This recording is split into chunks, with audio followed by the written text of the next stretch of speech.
You know what time it is, ladies and gentlemen. Pour me a lager. Welcome to Dram Talk. I'm Brad. And I'm Daniel. So today we will be reviewing, I would say, Lagavulin's core range. They're two entry-level bottles, being the Lagavulin 8 and the Lagavulin 16. So they're ones that aren't special releases. They're just basically constantly available at the shops. Although the Lagavulin 8's a new edition. I believe that's only come out in the past year for us in Australia here. Yeah, I haven't seen it prior to that. I think prior to that we had the 200th anniversary one. And that was like a special release. Yeah, and even that was hard to find. For me anyway, I couldn't find it anywhere. Yeah, and then, but now the Lagavulin 8 is, I guess part of Lagavulin's core range for what is, I guess, your standard all year round, readily available whiskey. So, Lagavulin, for those of you who are aware, and if you enjoy peated whiskies, I'm sure you know Lagavulin. Like, you couldn't have missed it. Of course, that you wouldn't go on. No. Adventuring into peat without knowing Lagavulin. Yeah, and it's almost iconic at this point. I would say it is, and if you're not familiar with peated whiskies or you're new to the Scotch game, like, you may not have heard of Lagavulin, because I know I was a huge fan of Scotch for a long time, and before I was even really aware of, I guess, like, the vastly different regions around Scotland. And I think that's also something we'll get into today. We'll start the first of our recurring segments where we'll give you an introduction and I guess like a beginner's crash course in these whiskey regions. So because we're looking at Lagavulin, we'll do Islay and we'll run you through, I guess, the island itself, the distilleries that are on there, and what makes this region so distinct and so loved by peatheads like us. Yeah, it took us long enough. So, I mean, here it is though. Yeah, you're what? Handful of episodes in and we're just starting to give you the introductory information. Again, like I said, we do things unconventionally here. Yeah. So as I was saying, like, I hadn't heard of Lagavulin before. I hadn't heard of Islay or peated whiskies. And as I believe I may have mentioned in a previous episode, I tried Lagavulin without realizing what I was trying. Yeah. It was an unfamiliar name on a whiskey list. And I was just like, you know what, let's do something different and new. And I tried it, and it, like, for everyone who, I guess, if Lagavulin was your first foray into Islay whiskies, you'll know what I mean. It's like, it's almost indescribable. It is just like an experience in and of itself, and it was what really sent me on my path down that. Yeah, and I think really anyone's first experience with an Islay whiskey is always like that. Always memorable. Yeah, it's always going to be very memorable, and then you're kind of left with that feeling where you're always chasing that rush almost. Yeah, you just want to get more of that because it is, it's something like, I would say you either love it or hate it, but honestly, I don't really know too many people that hate Islay whiskies, and I think like if you love it, you'd love it. Yeah, and even like for me, my first experience with Islay was Ardbeg Ugdal. Mm-hmm. Yep, so that's definitely another statement entry point. Yeah, and fell in love from that point on, and I don't think I've ever had that same, I guess, experience again. Yep. So then it's always trying to find that next bottle of Islay that's going to give me that same initial experience that I had. But I think once you've already like accustomed your palate to a whiskey from Islay, I don't think you'll ever be able to chase that again or re-experience that again. Yeah, I think you can experience it in different ways under different, I guess, the different expressions of peat that a lot of different distilleries do. Like, I know my first experience with Laphroaig after that, like, I was very well versed with Lagavulin. And I guess like I'd already started to step into Ardbeg as well, but then having Laphroaig was like... completely different. Yeah, because I remember we bought our bottles of Laphroaig at pretty much the same time. Yep. And we ran through them at pretty much the same pace. Like, it was just something different. Yeah, it definitely was. So it's very... Yeah, so like for a lot of people, whether you are already familiar with Islay whiskies or you're new to it, chances are you may have probably heard of Lagavulin before. And I guess if you're already into the Islay whiskies, you definitely know Lagavulin. Yeah. But for a lot of people, I mean, like, it's made its biggest presence in pop culture through Parks and Recreation. Yeah. With Nick Offerman's Ron Swanson character drinks it. And so kind of discovered that after I had already discovered Lagavulin. I was like, that's interesting and that's cool. And he's done a lot working with that distillery and actually released a Offerman edition of Lagavulin, which I believe we'll come to in a future episode as well. Definitely, because I want to crack that bottle open again. Yeah. And I think there is a myth as well, like, that goes around, like, if you're introducing people to Scotch, don't bring out Islay, keep it in the cupboard, hide it in the shelf, put it in the back, don't bring it out. But that's a myth, honestly, for me anyway. Like, I've introduced friends to Islay with Lefroy 10. Yep. And they've loved it. And they've asked me, like, what other whiskies, what other scotch is like this? Yeah, and I've done the same thing. I know, like, you had Ardbeg Ugadal, and I had a friend of mine who I gave that to him as well. And while he had already had a couple of whiskies beforehand, it was just like, I think that's definitely, they're the ones that make the biggest impression on people. Oh, they do, definitely. Because it's completely different to anything you're going to experience in scotch. Mm-hmm. So then it just leaves its mark on you. And I think that kind of impact that peated whiskies do have, it's like, you don't need to take our word for it. Look at distilleries themselves that aren't located in Islay. A lot of them are doing peated whiskies because there is a market out there for people that love peated whiskies, and will, as we've mentioned before, they've got us when we see a Speyside distillery doing a peated whiskey. We're straight on it. Yeah, we're like, yep, that's on the list to buy. We will get to you shortly. So we will be both trying the Lagavulin 8 for the first time. Yeah, this is the first time for us. So these thoughts, everything's going to be first time thoughts. Yep. I guess let's get to it. So first thing, picking it up, it is a very like pale straw color. Yeah, definitely. I would say, I would not doubt, like this is natural color. Yeah, I'd imagine it's natural color. Definitely, because I mean, if you're coloring it to this extent, like I don't see the point. No. So this is natural color for me. And like as we mentioned, I'd imagine it's natural color, but I definitely say that it's chill filtered though. Same as the Lager 16 is chill filtered. I'd imagine they still would carry that process though. Yeah, I mean, if you're looking at, again, the Lagavulin is a distillery under Diageo, and so they usually carry a lot of, I guess, procedural standards throughout their distillery to maintain consistency and integrity in consumer expectations. Yeah. So you'll find that some of them do involve chill filtration or artificial coloring, and that artificial coloring is that caramel coloring, so it's like E150A or something. Yeah. And so that's the only coloring that's allowed to be used in whiskey. So if Scotch in particular. Yeah, Scotch. Sorry, that's the only coloring you're allowed to use in Scotch. So if a Scotch has been colored, you'll generally be able to see they're pretty much similar color. Yeah, and like Daniel mentioned before, that's just really there to maintain that consistency across bottlings. You don't want to pick up a bottle of Lager 16, take it home, pour a glass, and you're like, what the hell is this? And then you look back to an older bottle you have and you pour that, completely different colors. You're going to start wondering, hey, what's the QC over at Lagavulin? So they want to make sure that it's just a consistent experience always. Yeah, and they know that plays on consumer choices. So if you're out and if they're putting out a non-age statement bottle that may be a little bit younger or may be mixed with a younger version of one of their whiskies and they can't put an age statement on it, if it's a much lighter color than one that they have colored, people are going to subconsciously make a decision probably not to buy that because it's not fitting with, I guess, like the aesthetic standards that may have been applied to Scotch throughout the larger community. So I guess like it's a matter of, as we said, a matter of way of keeping consistency as well as, I guess, enticing people to not discount their non-age statement bottlings because they may be a little bit younger. Yeah, definitely. And not have that rich caramel color. Yeah, and look, at Dram Talk, we love an integrity bottling. You know, we love to see natural color and we love to see unchill filtered. But at the same time, we love Lagavulin. So we do, yeah. Lagavulin has, as we said, like one of our first Islay whiskeys, special place in our hearts. We do love it. Yeah, so our integrity out the window when it comes to Lagavulin. So at the top of the podcast, we did already pour it. So it has been sitting in the glass for about 8 minutes already. So let's get on to the nose and we'll see what we're identifying. So and just to note as well, this is a fresh bottle of Lagavulin 8, so it hasn't had any time to oxidize. Yep. So this is just straight from the bottle. This might be one that we'd have to possibly give like a quick recap in a couple of episodes' time just to see if there's anything that's changed about it. But yeah, first impressions from a freshly opened bottle. On the nose, it's got that classic Lagavulin smoke. Yeah, definitely.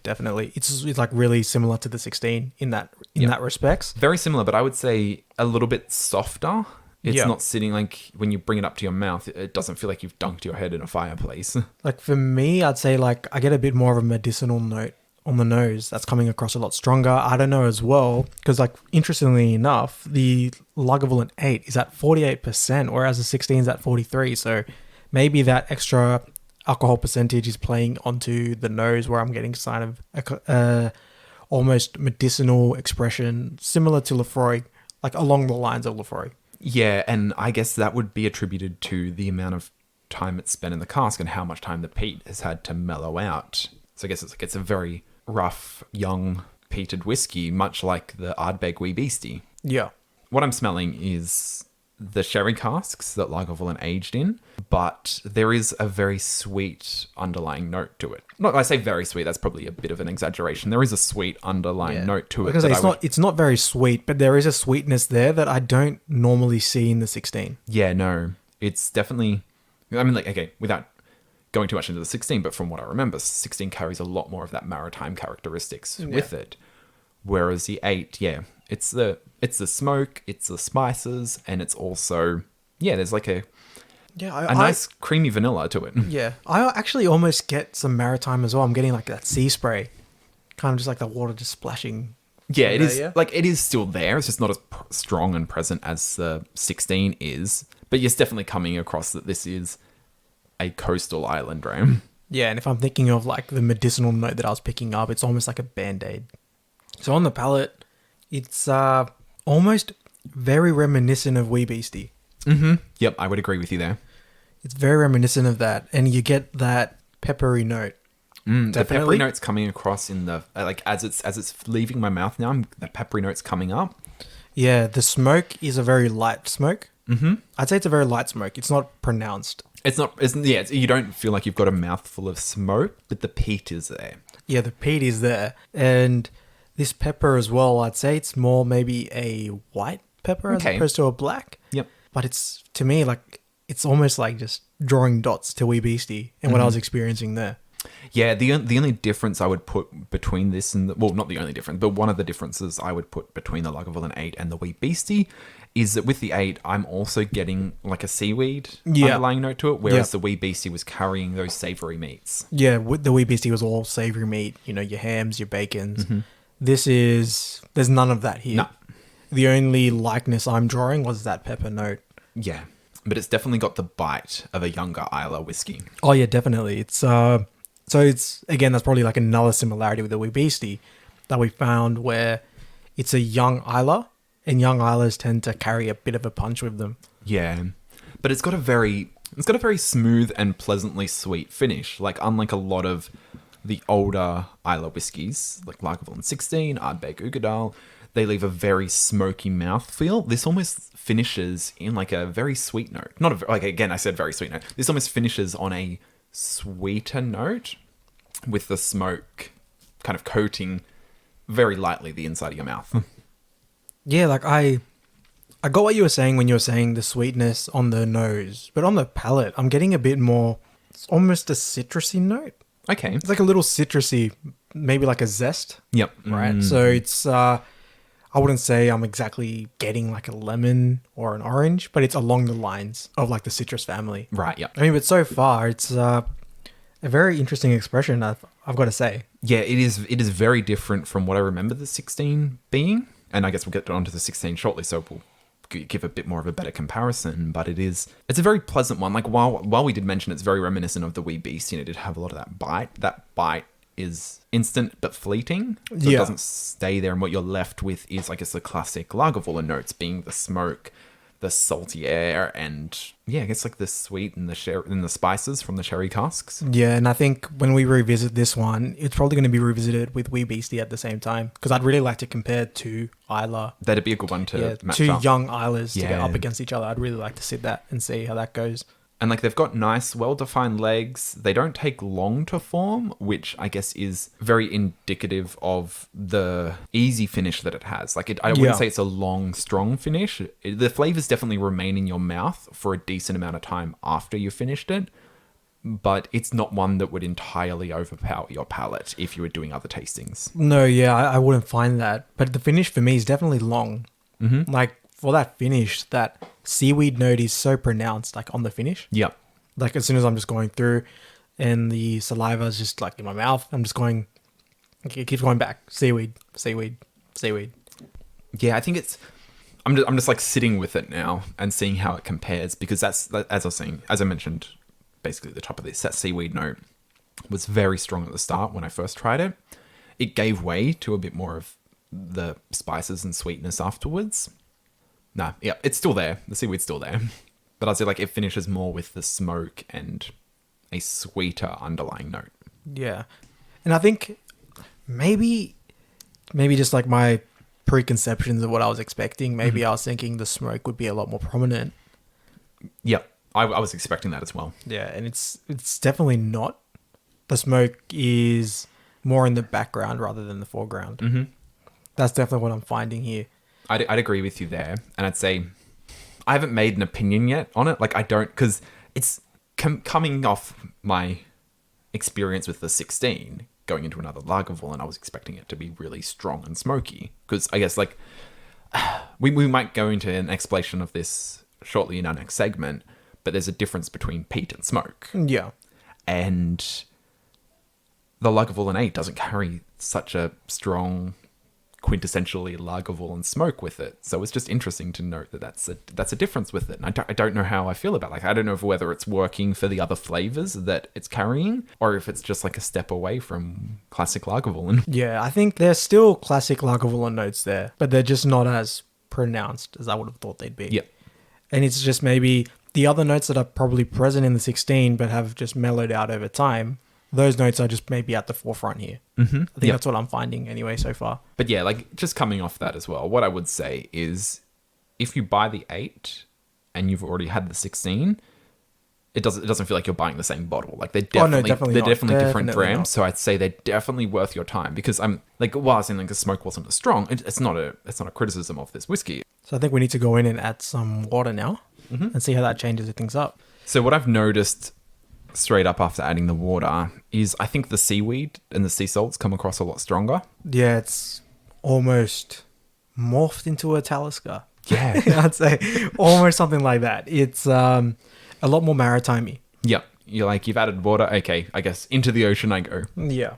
Which, yeah, I'm very, very pleased by him. Yeah, I'm finding that the whiskey itself is jumping out a bit more on the nose, and it's just kind of saying, look, I'm here.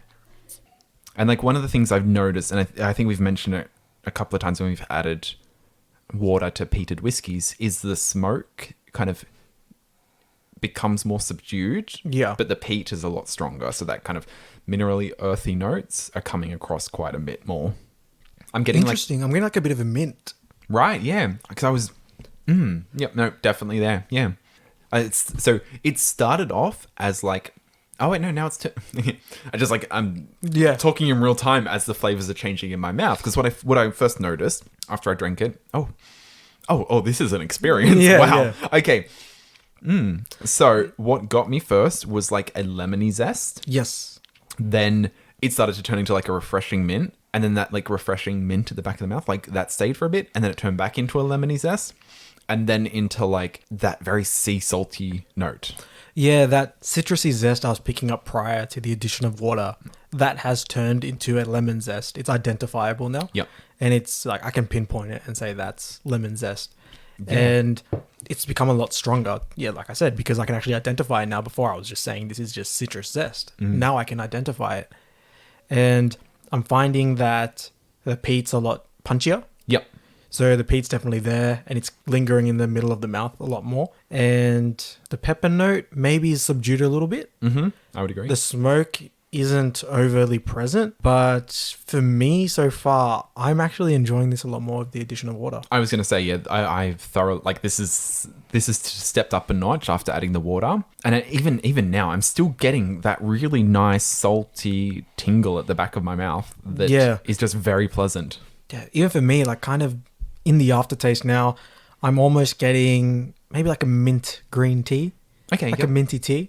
And like, I know it's been like a minute or two since we've added water to the glass, but even now, it's very complex. Like every time I have a smell of it or I get a taste of it, I'm picking up different things. So what I'm getting on the nose at the moment now is it's not like, I'm not green tea, but I'm getting like a black tea. Like there is something about like, I don't know whether it's like the tannins in tea that is present.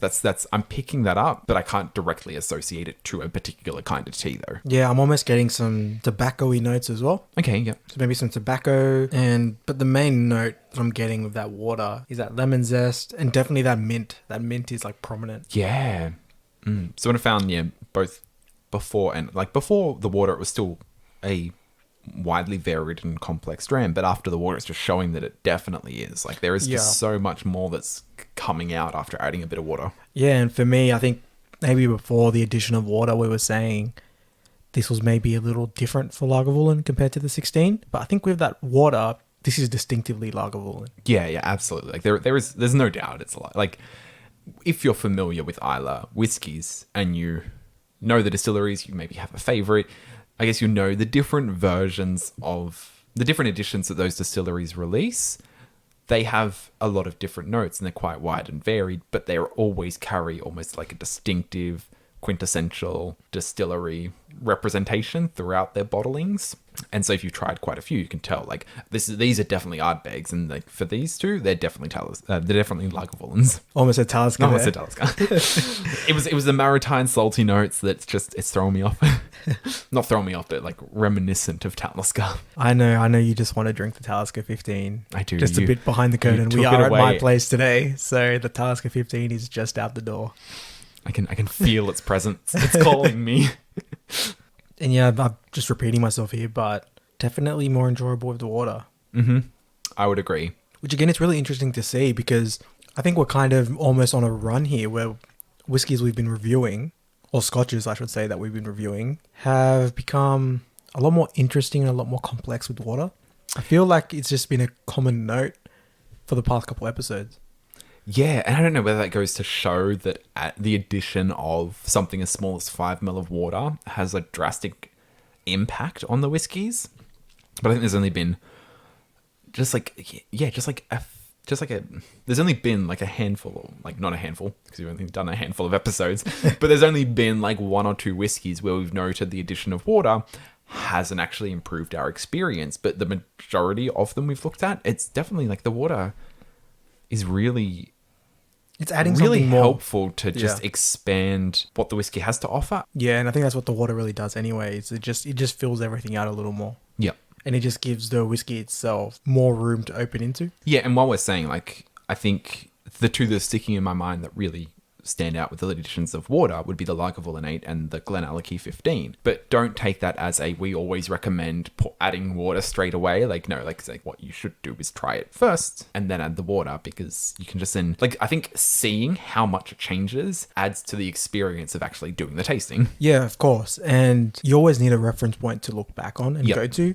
And if you're just going straight into one thing and not trying something else, you're never going to develop that reference point. Yeah, and especially for young whiskies like these, they can come out of the gate swinging, and it can be very hard to pick up the individual notes that you may be identifying. And as we've even showed now, like there were things we thought we were picking up before the addition of water, and then after the addition of water, they become a lot more prominent and easy to define and like quantify. So adding the water can help your experience of, I guess, seeing what is present in these drams. Yeah, and just as I finished my dram here, I think what's overall been really pleasant with this scotch here, it's really nice and warm. Mm-hmm. It's a nice warm feeling, and that's probably a characteristic that I'm commonly finding in Lagavulin. Yep. And I'm glad that it's still present here. Yeah, I would agree. So let's crack open the 16, let it open up into our glasses here, and then we'll get into our segment for the day.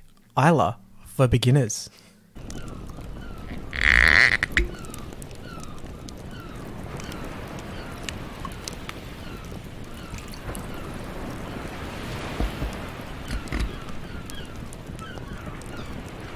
So, into Islay for beginners. Welcome to Dram Talk's first crash course. Yeah, our first educational episode. Well, I don't know. Maybe we've dropped a little bit of knowledge every now and there.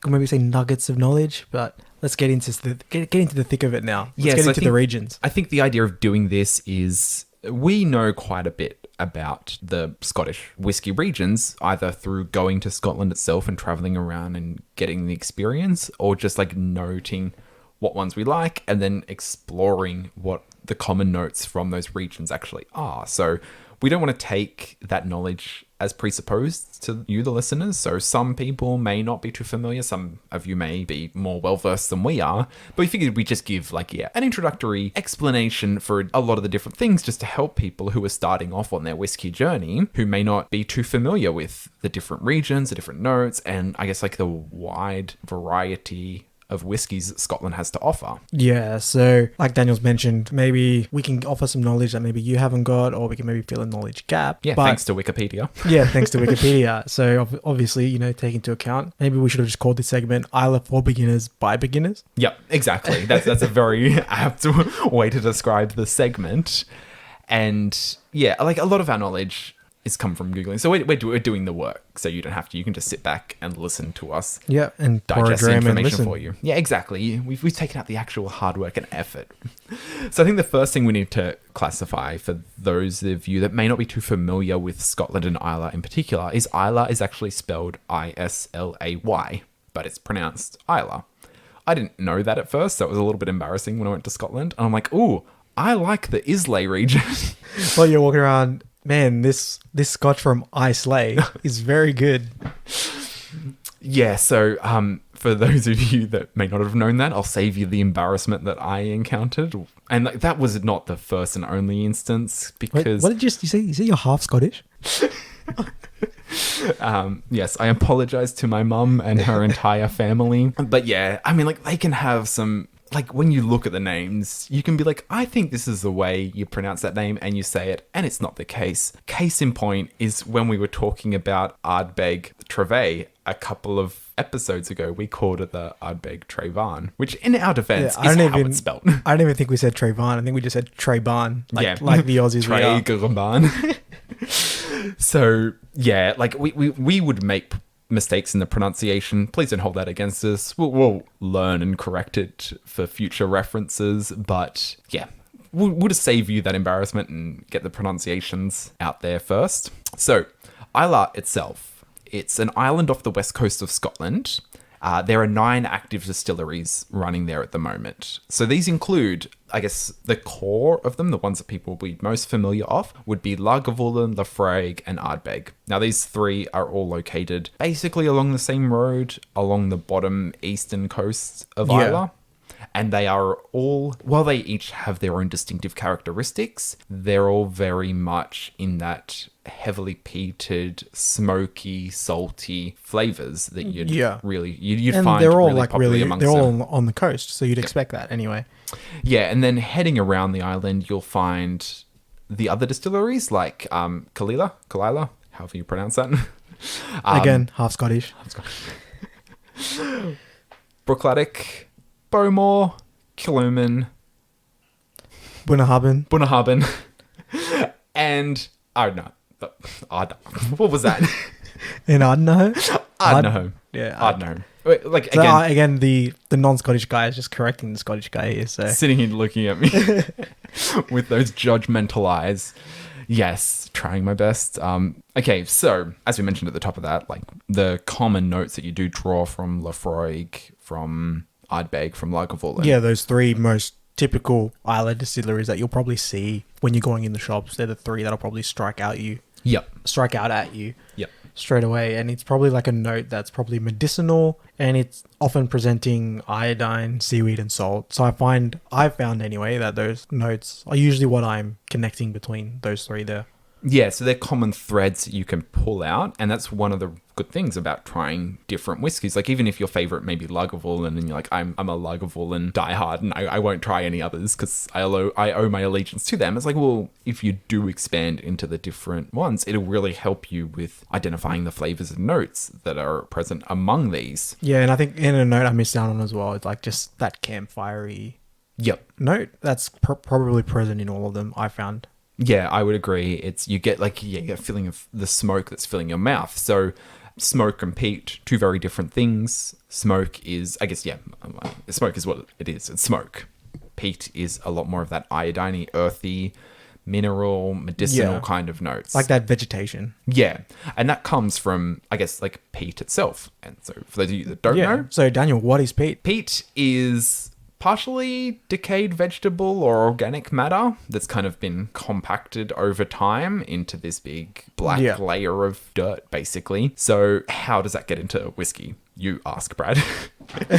How it gets into whiskey, my response would be that what they do... Sorry, I was just so captivated. Sorry.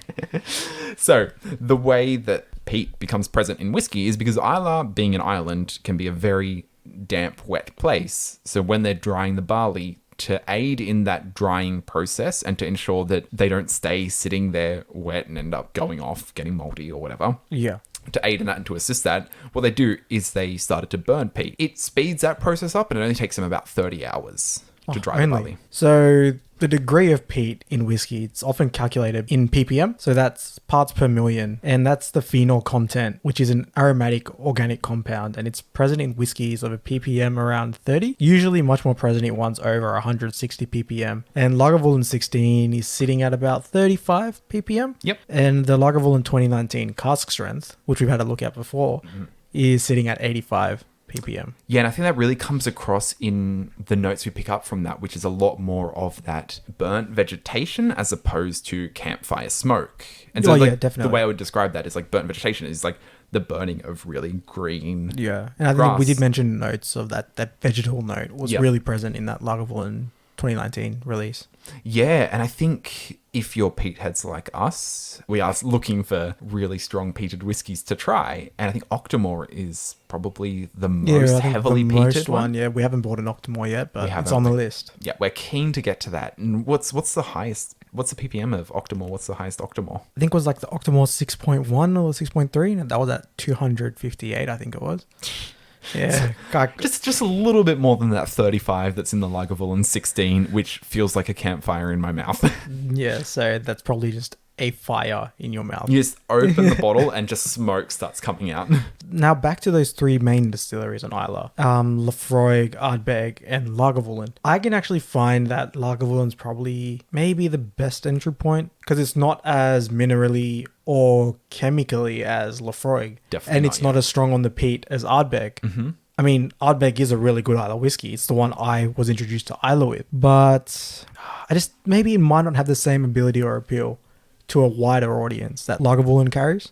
Yeah, I would say if we're focusing on these three main distilleries, Lagavulin's probably the most well-balanced and widely appealing of them, because then on both sides, you've got either ends of the extreme. As you said, Laphroaig goes to the more heavily iodine-y, minerally notes. Yeah. Ardbeg goes to the heavily peated notes. So, and then Lagavulin's just sitting in there like that happy medium, that middle child. Yeah. If you're wondering, like, how do I know if Islay is right for me? Like where to start, what bottles should you go for, which one should you try, which should be your introduction to it? Yeah, I think for us, we can wholly recommend that you go out there and you sample a variety. Maybe don't start by buying a bottle. Yeah, because if you buy a bottle and you find you're not a huge fan of it or it's a little bit too strong, it may actually turn you off pursuing the other peated Islay whiskies, which, as we've mentioned, carry very different levels of peat and very different flavor profiles and characteristics. Yeah, and if you find yourself in that situation, you've bought a bottle of Islay and you don't like it, just get into contact. It's dramtalk.au@gmail.com. We'll happily solve that problem for you. We'll just send it over to us and we'll take care of that for you. With the Islay disposal unit. Australia's only. Yeah, the Australian branch of the Islay disposal unit. But if you haven't purchased a bottle and you're wondering which one you should, again, I would recommend probably going out and doing a tasting. Depending on where you go, it might be a little bit of an expensive endeavor. Yeah. They can vary in price. Like if you can buy a tasting palette, otherwise, if you're not lucky enough to find a place that offers you a tasting palette of Islay whiskies, you may just have to choose a couple of drams to order and start with. And my personal recommendation for what I think would be, I guess, the 4 that I'd recommend trying, because I think they give you a really wide variety of entry points into Islay, would be the Lagavulin 16. Yep. It's widely appealing, very easy entry point into Islay for a large audience. The Kalila 12, it's very distinct from Lagavulin. It's heavily peated. And it's got a very oily mouth coating feel. For some people, that can be really pleasant and really enticing. I know it definitely was for me. And then I would put either the Ardbeg Ugadal or 10. We haven't done, as we mentioned, a tasting of the 10 here. So that might be an easier, cheaper entry point for people if they're wanting to sample. Yeah, because definitely. as we mentioned, Ardbeg carry a lot of those same kind of notes.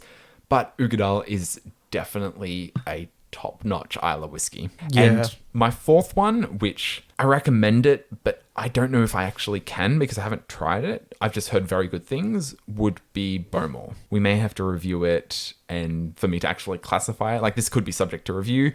Those are just my entry points. I think they're the most popular, widely appealing, and consumer favorites. Yeah, so ladies and gentlemen, I think again we found that Daniel has an issue when it comes to giving you a list. You know, he said 4 and he gave you 5.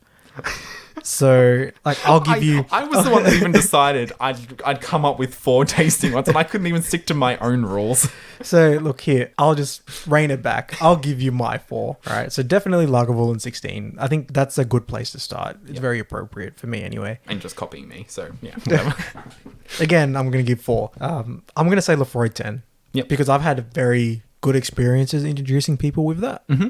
And they've really enjoyed it. And they, which I was a bit taken aback by. I didn't think they would. It seems like a very, Yeah, I brought it out more so to shock them a little bit. And then they turned out to like it. Then I'd definitely say Ugdal. Yep. 100% for me. That was my entry point, and I think it's a really suitable one as well. Then for my 4th, if you can, I'd even say Ardbeg Black. Yeah. Yeah, it's probably might be a bit tough to find, but hey, if you can find that, if that's on the menu somewhere, go for it. Skip the other 3 I just told you. Go for the black because... Yeah, go for the one you can't readily buy at a pub. Good recommendation, Brad. I'm just saying, if it was on the menu. Oh, I know. I wholly agree. I think black it definitely stands out. Yeah. So, and just the notes in that are very different to anything you'd experience in Islay traditionally. Yep. It's a bit more of an easy ride going in because the smoke and everything is married together so well.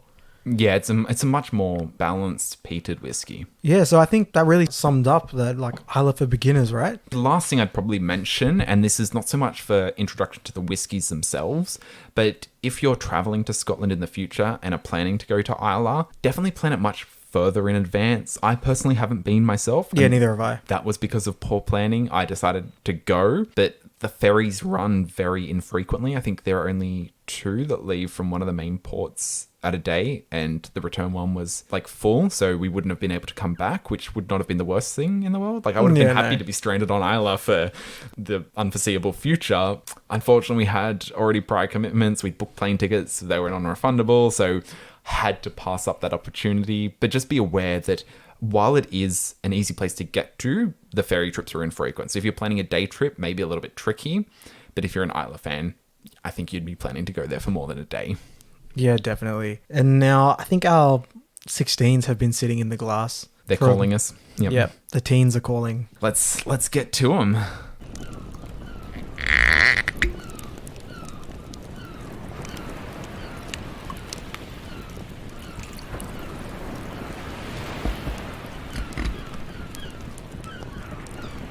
So, I mean, like, okay, just even comparing it to the Lagavulin 8, you look at it and it's clearly been artificially coloured. Yeah, definitely. This is like a caramel.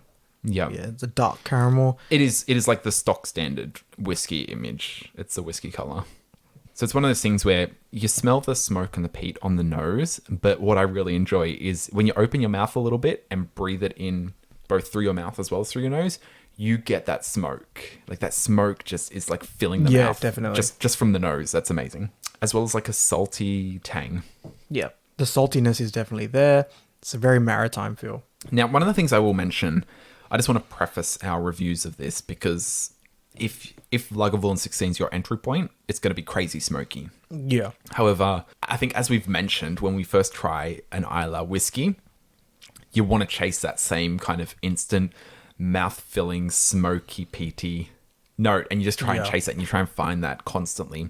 Going back to it, it's not as stand out as I remember my first instance of trying it was. But that's not saying it's not there. Like, it's still definitely there. But I think like it may just be our exposure to a wider variety of Islay whiskies, trying more heavily peated ones, and then being accustomed and acclimatized to the smoke that they carry and communicate. Yeah, I think what I definitely pick up now more so than the smoke is the peatiness of the whiskey. It's incredibly peaty, and I definitely get strong notes of iodine. Many of the things we mentioned prior, they're all there. Yeah, and through my first tastings, and even like I bought a bottle of the Lagavulin 16, and I just remember every tasting of it was just that really smoky mouthfeel. But since I've expanded my whiskey collection and have tried a lot of different ones, I'm actually picking up a lot more of the salty maritime notes in this. I think like one of the tasting notes is really apt. It's like that smoked salmon. Yeah. It's definitely a coastal dram. Yeah, that smoked salmon note's definitely there. And again, as I mentioned in the 8, present here as well, that the spices that come across from the sherry casks, it's still there. Yeah. Finding the more we go along with this, the more we're able to identify what casks they've been aged in. Because, definitely a sherry cask. Yeah. It's definitely a bit oily. Yeah. In comparison to the 8. Like the 8 to- was not at all oily, but this is. I'd say the finish isn't as complex as the 8 was. No. It's still a complex dram. Oh, yeah.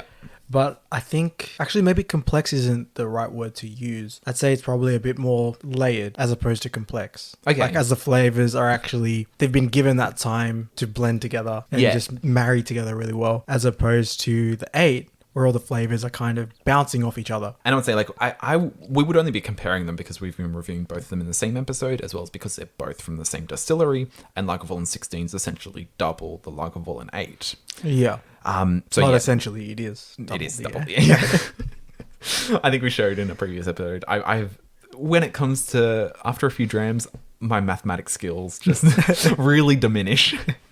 But I think it is a little bit unfair to compare them because, as we said, Lagavulin 8, it's our first try, like our first tasting of it. So everything is new and all the notes are hitting, and it's got that really punchy bite that younger ones have. Lagavulin 16, it's a much more pleasant, comfortable, easy to drink, and just definitely thoroughly enjoyable. Definitely. Drink. Like I would have a glass of the Lagavulin 8, maybe 2, but I could almost just sit with a bottle of the Lagavulin 16 and just enjoy every sip of every dram as much as the next. Yeah, same here. Like the 16 is very easy to drink, and it's one that you could very easily come back to constantly. Yep. And I think that's really evident in the fact that this is a classic. Yeah, and like if I was to paint a mental picture of what drinking these drams makes me feel, like the Lagavulin 8, you're standing on the beach, there's a campfire off in the distance, and you're just getting a mix of the notes of like salty air as well as the smoke and the warmth from the fire. But Lagavulin 16, you're sitting in a nice comfy room on a house on that coast, and you've got like a little bit of sea breeze coming through the air, but you're just like nice and in front of the fireplace, sitting in front of the fire. Yeah. It's like both of those scenarios. It's really fun and enjoyable to be in, but there's only so long you can stand in front of a windy beach. Yeah, you can sit in front of the fire all night, but there's only so long you're going to have you to can go stand. home at some point. Exactly. And that's what this 16 is. It's home. Yeah, it's home. I could fall asleep in front of this fire. Yeah, the salty notes definitely emerge. And yeah, it's just what I found with the 16 and what's kept me really satisfied with it is how consistent it's been every time I've come back to it. Definitely. And even today, that consistency hasn't disappeared, even like coming straight off the back of the 8. Yeah, I drink this and I'm like, this is why I fell in love with Islay. Yeah. Like, that smoky hit is not the same, but I think that's going to be the same for everyone. Your first try of a smoky Islay whiskey, it's never going to be the same when you go back to it. Yeah, it never Both will. because your palate is going to be more defined and more refined and more developed. So when you taste it, you're not just tasting the smoke, you're tasting everything underneath it. But for that first time, when either you're not expecting it or you're brand new to it, that smoke is really all you get. But yeah, it's hard to say. It's both really enjoyable to become a lot more well-versed in the Islay whiskies, but we do still want to chase that peat train. Oh, yeah, definitely. All right, so let's get into the water now. Let's see what that does. So on the nose, very similar to what I'm finding with the 8. The maritime notes a lot more prominent now with that addition of water. Yep, that addition of water dulls down the smoke on the nose and allows for the other things to become a lot more present. I'd even say maybe those fruity notes are a little more present. Yeah, like there's some fruity note lingering in the back. I just can't put a finger on it. Yeah, I would agree with you there. There's almost like a sweetness that's coming across, and whether that's because the addition of water dulls down the smoke on the nose, it allows for the other things to make themselves known. So the water, peat jumps out a lot more. Smoke has not subsided as much as I thought it would. The smoke's still present, and the iodine is still there. You've said it. Like the iodine, very reminiscent of Lafroig, but it's more in like a callback as opposed to the actual presence of it. It's like, oh yeah, this contains iodine because it is from peat. It is part of that region of Islay that is characterized by these notes. So it's still there, and you can still draw associations, but it's not as strong as it is in Lafroig. Yeah, no, not at all. And I think like it may have been a result of that immediate change that water brings, but the more I sit with it, the more I smell it, the more the smoke is reappearing as well. Yeah, it's almost like the smoke's faded away, but like the winds just brought it back. Yeah, you're getting like wafts of it coming back to you. Even on the finish, I almost get that similar mint. Okay. Like a little similar minty note that was present in the 8. Definitely nowhere near as strong. Yep. It's very faint though. I don't know, like sometimes I just sit with it, and it's like, I know we should be talking about it and reviewing it, but I don't, it's why I love Lagavulin. It's just such an enjoyable dram. Yeah, it definitely is. And like more notes, I'm trying to think. I'm trying to just put a finger on what I'm getting.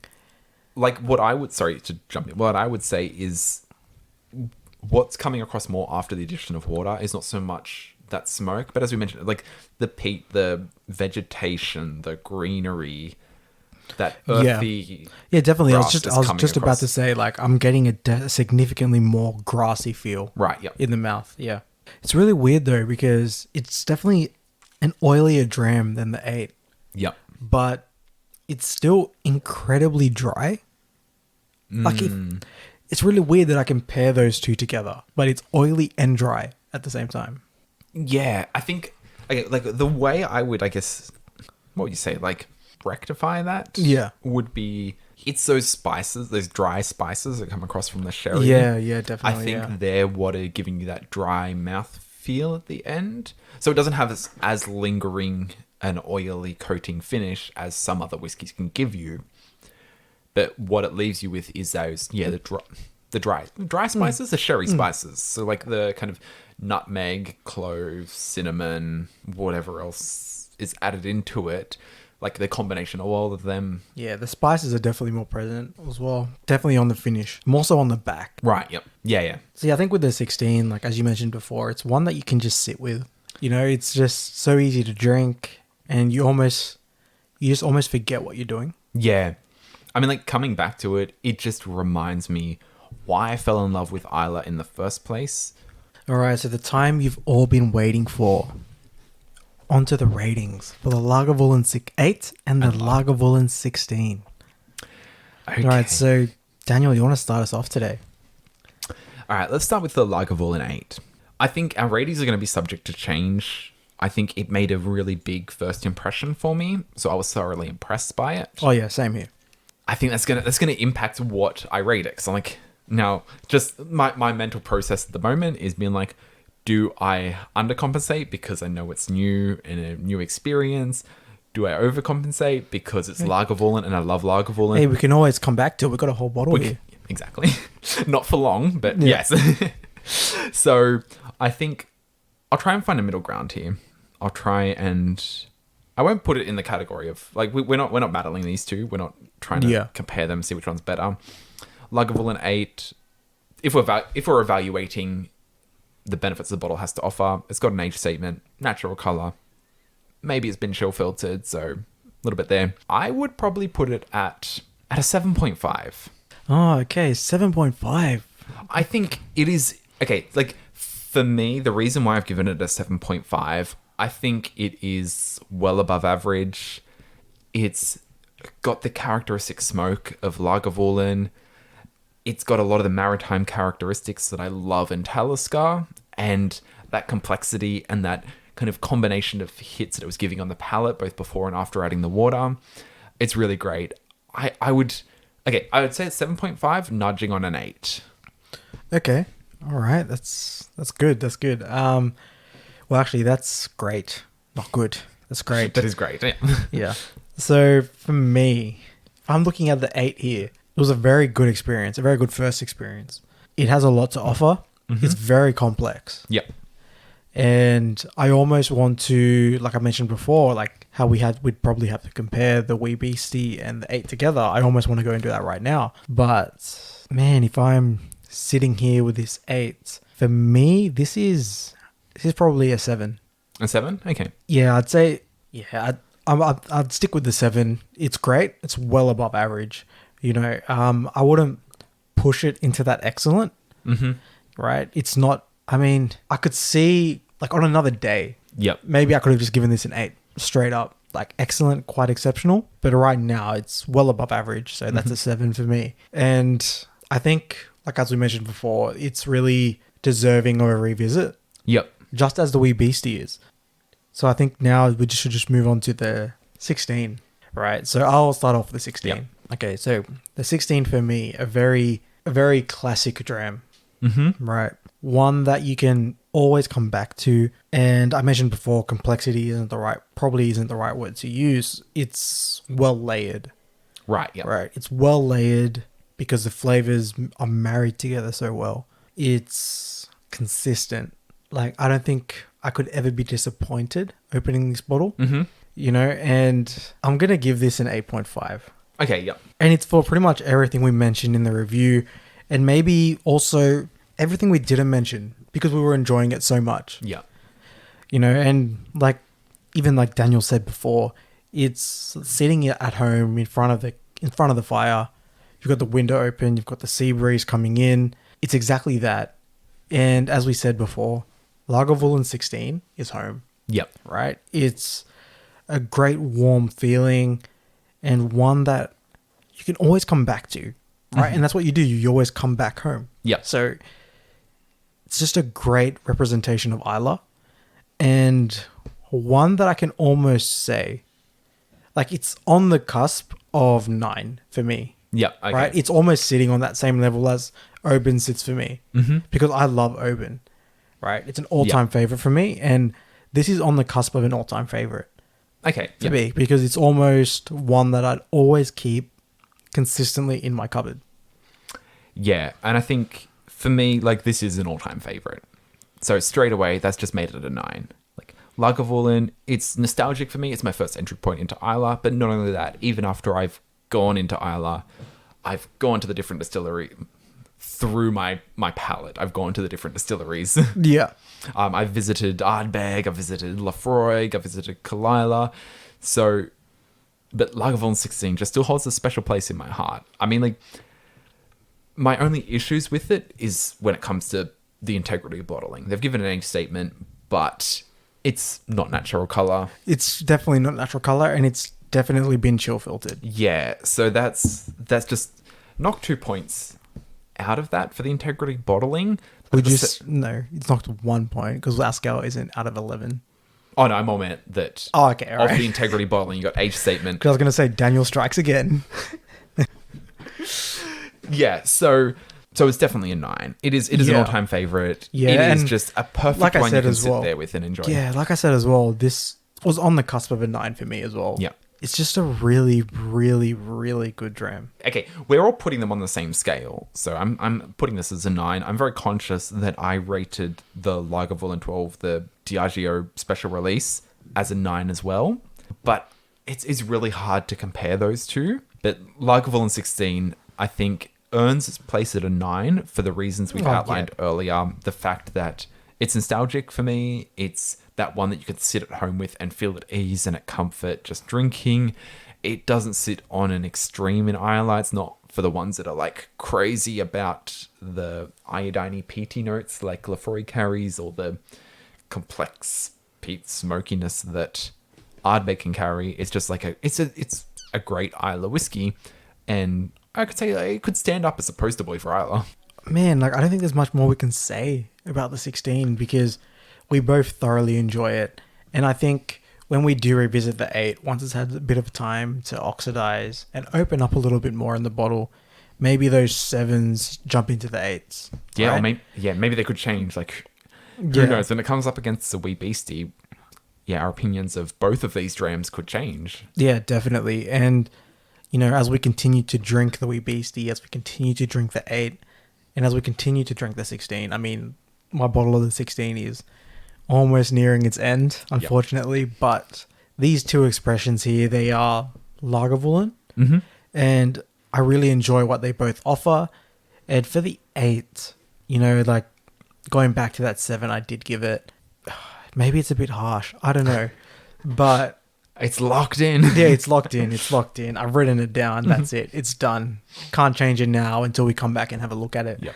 But that, yeah, I think just looking at that 8, I really did enjoy the complexity that was there and that was present in the dram. And I really liked how much more interaction it had with the water compared to the 16. Yeah. Whereas the 16, like, it did change with the addition of water, but maybe it wasn't so apparent as it was with the 8. And I would say I would be happy to sit with the 16 and just drink dram after dram without adding any water. Yeah.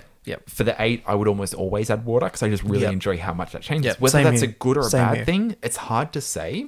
But like the Lagavulin 8 is, as you mentioned, it's really complex. It's really interesting the way it plays with the water. And that's just one of the things I love about whiskey itself is just how much it actually does change and open up and develop when you've done things like opened it and let it oxidize for a little bit, when you've added a little bit of water, and just all these things show why whiskey is such a popular thing, why people love Scotch, and why we're doing a podcast like this is because it's just really fun to explore these. And I'll speak for both of us when I say, like, it's just crazy the further we go along with this, like how much we're easily able to identify the different tasting notes. Definitely. And just seeing your palate change and develop almost like in real time is just crazy satisfying and just makes you really enjoy and appreciate the drams themselves as well as the process that goes into making it. So for all the people working at the distilleries, like, thank you. Yeah, definitely.